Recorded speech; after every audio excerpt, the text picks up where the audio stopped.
Hey guys, it's Constantine. Today I want to talk about a few things, but first I'm going to talk about the gun I'm using in this gameplay here. This is the Ohm DLC LMG shotgun hybrid weapon available now to season pass holders in the Xbox One and Xbox 360. Now getting right into it, the first thing you're going to want to know about this weapon is that it's a 3-shot kill at any range, which is really strong, guys. But one of the strongest things about the gun, a 3-shot kill no matter how far away you are. That's pretty good.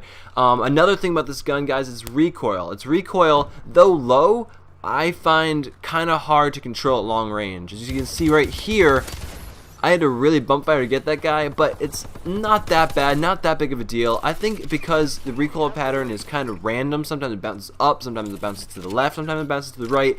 I think that's what makes it kind of hard for me to control. Though mid to close range, it's not that big of a deal. You're probably not going to notice it, guys. Now, moving on to magazine capacity. Starting off, it has a magazine size of 40 rounds, and it goes up to 60 if you throw extended mags on there, which is how I'm running in this gameplay and how I recommend running it, just because 40 rounds is really not that much, especially when it comes to LMGs.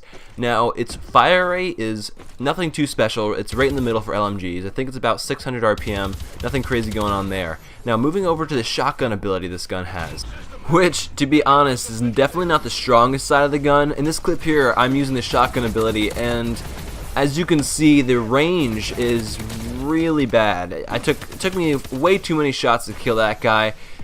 And then this guy over here comes in, and he's even closer, and it still takes me a fair amount of shots to kill him. Now, thankfully, since I have a huge magazine and a really high fire rate, I can just keep spraying until they're both dead, but unfortunately, the range is just really horrific, so it's hard to use. How I recommend using this gun is mainly as an LMG, since that's where it's strongest, and switching over to the shotgun ability if perhaps you're going to go into a small room where you know those guys, or if like a guy's going to come around a corner really close to you and you want to blow him really, really fast, and then switch back to the LMG because that definitely is stronger. Now, personally, how I feel about this gun, I probably won't be using it that much just because it's being an energy weapon. I can't suppress it, and when I play Call of Duty, I mostly try going for gun streaks, and it's much harder to go on good streaks when you don't have a suppressed weapon. Also, the recoil for me is just kind of frustrating. It's just too random and too unpredictable, and a little too inconsistent for my liking, so I probably won't be using this gun too much, but it definitely is a strong gun, and it's worth using if you like using LMGs and unsilenced weapons and stuff like that. Now, that's about all I have to say on the Ohm DLC weapon, but before I end the video, I want to talk a little bit about some very controversial news in the Call of Duty world right now, which is advanced supply drops. So in case you guys didn't know, you're now able to purchase supply drops in the form of advanced supply drops on the Xbox One, I believe the PS4, though I'm not certain, and it's not yet available on 360, but I believe it's coming. Basically, what advanced supply drops are just supply drops, but you're guaranteed to get 3 items. At least one of those items is going to be of a professional level or above, and at least one of those items is going to be a weapon. So as I said, this is very controversial, and myself, I definitely don't like it. I don't think this is a good direction for Call of Duty to go in.